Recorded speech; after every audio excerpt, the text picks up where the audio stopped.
Top 5 brain rot allegations by Mr. Jam. I'm pretty sure he's talking about Street Fighter, probably. In Season 1 of Street Fighter 6, oh my god, dude. Okay, because I follow a bunch of them, like a bunch of like the top players to just see like what's going on. The debates and the moving the goalposts around like what is like the best thing of like some people are like this is top 5, or like someone play a top 5 character and they're like, oh, but they're not top 3 though.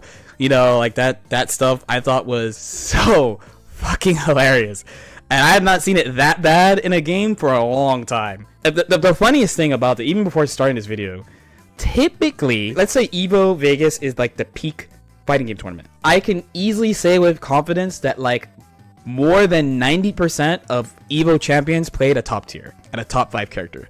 So if you don't play a top 5 character and you see these arguments and discussions and stuff, if you don't play a character in that discussion, and especially if you play a low tier, basically when you hear people arguing about this shit all day, it's like listening to somebody at Yale and at Harvard argue that the other school is better and that their school needs more money. You know what I mean? Actually, I haven't even quick play it, but I remember there was they all went to Japan. Like a bunch of the European top players went to Japan and they interviewed Japanese top players, and one of them was like, oh, Tokido said Ken is not top 3, and someone was like, how good did he say Ken is? And he goes, top 5, but he's not top 3. And I was like, dude, this is sick. This is so sick.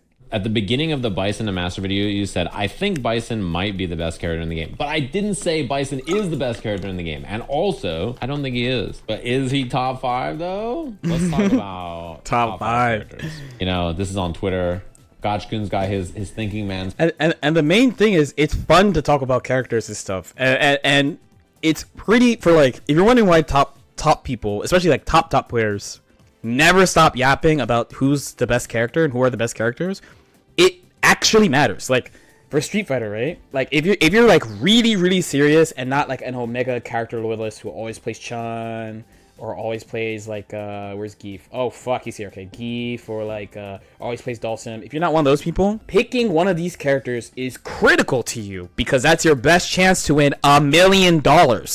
So if you're wondering, if you want them to shut the fuck up, you know, valid. But like this is actually super important. And not only is figuring this out, but also making sure that if you play one of these characters, that people don't pay attention to yours. Okay? So if you're wondering, for example, why one of the reasons why I want to play Mei is because nobody complains about Mei except people who play the most hated character in Strive, which is Happy Chaos. Happy Chaos players complain about Mei. And then other tournament people complain about Mei. But the general populace doesn't complain about Mei that much. They complain about HC because he's cheap.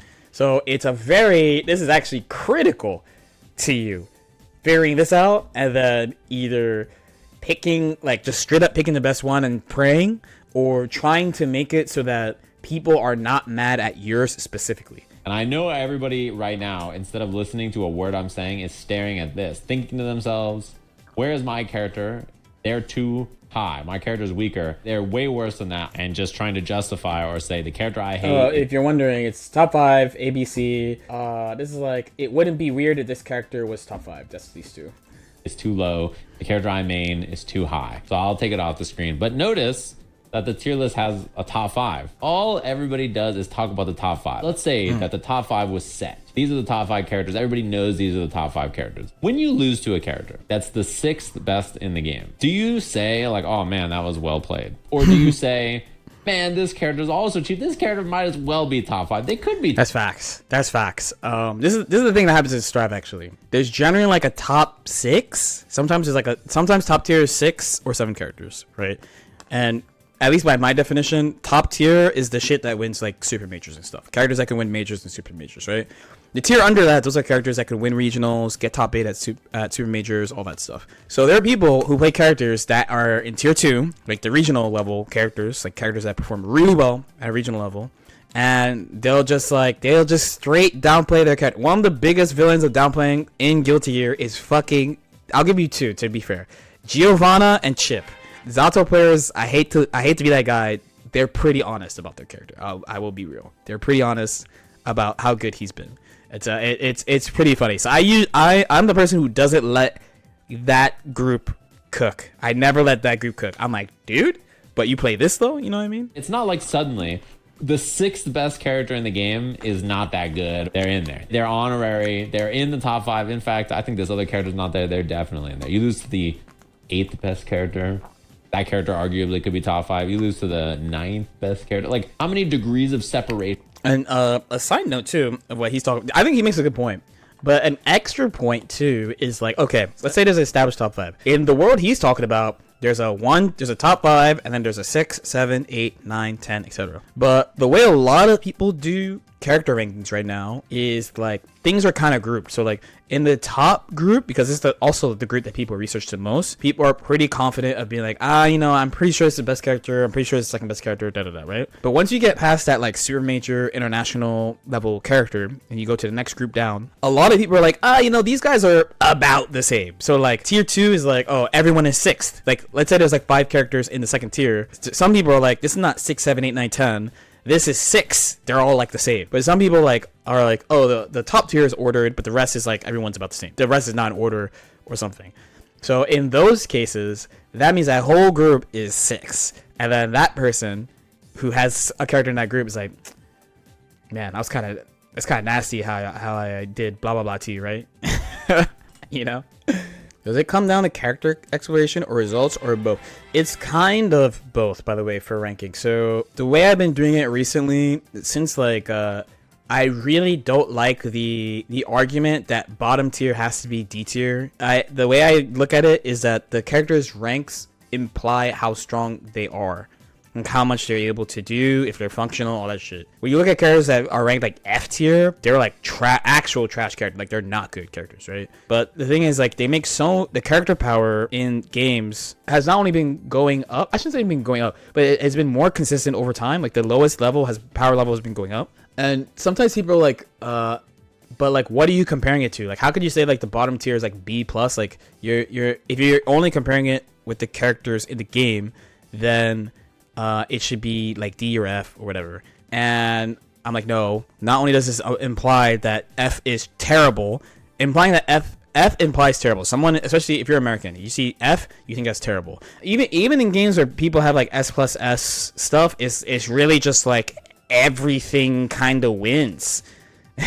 You know, like that's how I look at it. So I stopped doing it that way. Even though I still think of them that way, I stopped doing them that way. And I do it now as like, what is your best chance to perform, pretty much. So like the characters I have at the top of tier list, I'm like, if you pick this character, that's your best chance to perform at this level of event of difficulty.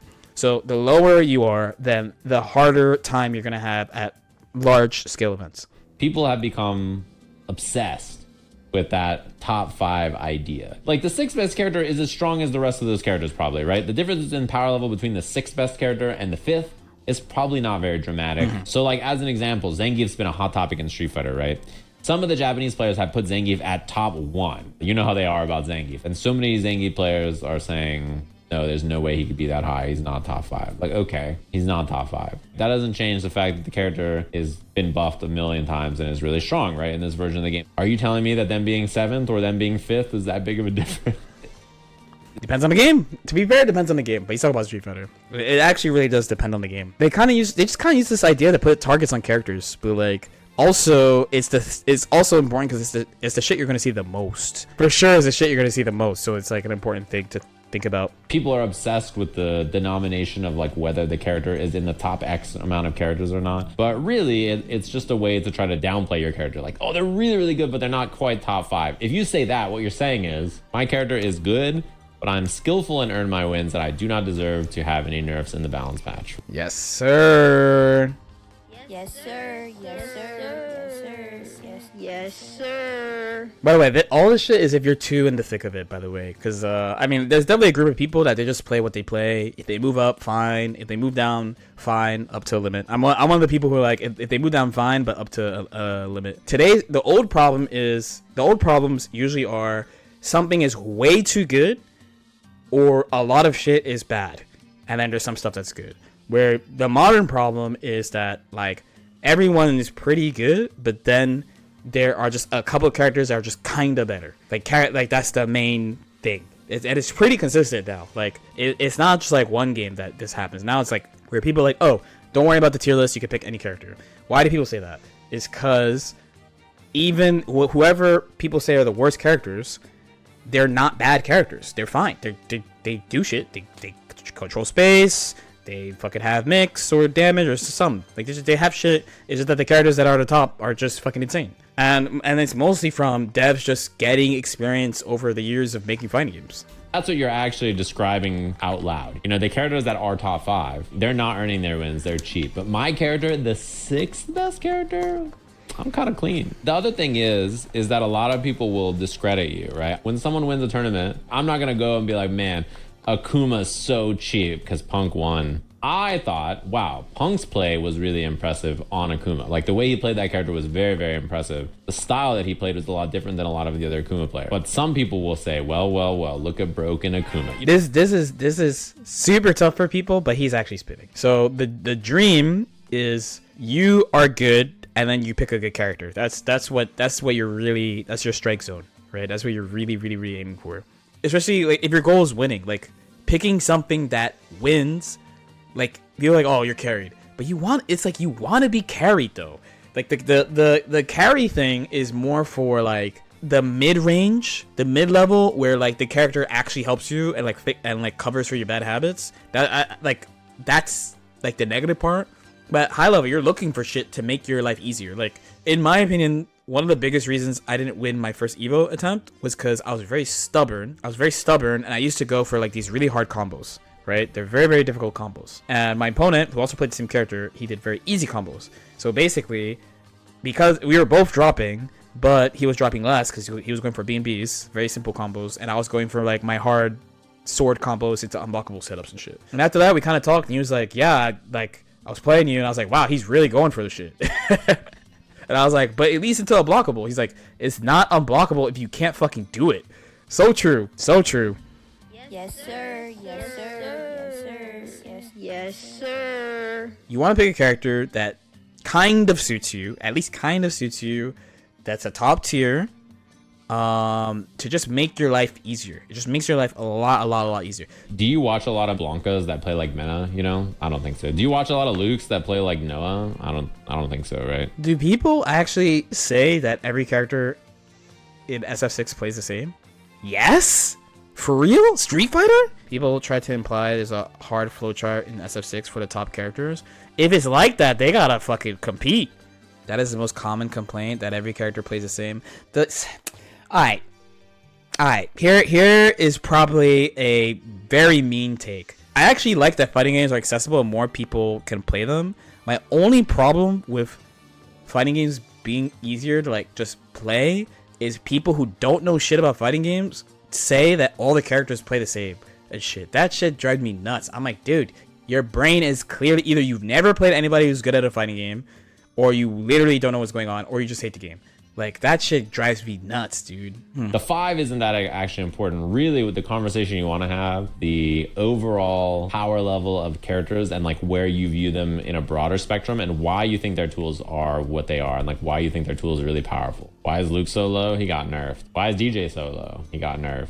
Why is JP so low? He got nerfed. Why is Lily so high? She got buffed. So many people have been asking, why are Luke and JP so much worse? Aren't they the best characters? That was 2 patches ago. Yeah, had a mighty have fallen, huh? For a casual player, Luke and JP did not drop that much, but for a tournament perspective, that's actually pretty significant. People are astounded that the character could get nerfed and then go down on the tier list. It's just fascinating to me that the game changes a lot and people are just aghast that a character could go up or down. Why? Because he was good before. That makes no fucking sense. But that is how people act, and I know that, so that's why I was like, yeah. That's crazy.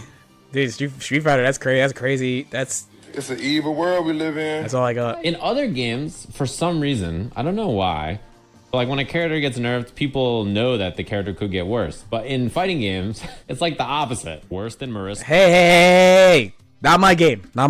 You guys have fucking brain rot. Like, you can't actually look at the patch notes and look at the way the character changed and be like, oh, the character's weaker. That's right. You need a content creator to tell you who's good. Yes, sir. You need a content creator. That's why. That's how it works, dude. The fact that it's so hard for people to accept that characters that got nerfed are worse or characters that got buffed are better makes me feel like nobody ever knew how the game worked ever, and they just are like arguing about where the characters are without ever even knowing where they were. Yeah, it looks like Street Fighter has it worse than fucking Guilty Gear. I mean, it probably helps that, like, I mean, for better or for worse, the Strive top tiers have been pretty consistent. So there's not a lot of argument about like what's top 5 usually. Actually, usually what happens in Strive actually that's different in Street Fighter is that since a lot of characters, like it tends to be the same group of characters that are top 5 or top tier. I say not top 5, top tier. When either one of them drops or a character enters, it's a huge deal.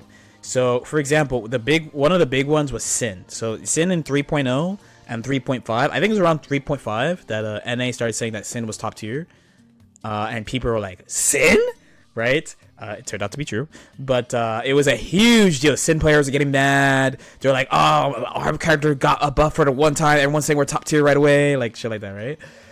Or another one, like, when HC gets nerfed enough that like he's not like absolutely dominating, right? So, for example, for the last patch, there's a few tier lists out for Strive if you feel like looking, and there's some tier lists where HC is mid tier, and there's someone made a tier list that posted it on youtube.com/LordKnightFGC where HC is top tier, right? So there's a lot of debate about Happy Chaos. Usually people tend to agree in Strive who are the worst characters and who are the best characters. So there's some debate on who's in the middle, and then if a character goes to top tier or if a character from top tier goes down, there's a lot of debate about that.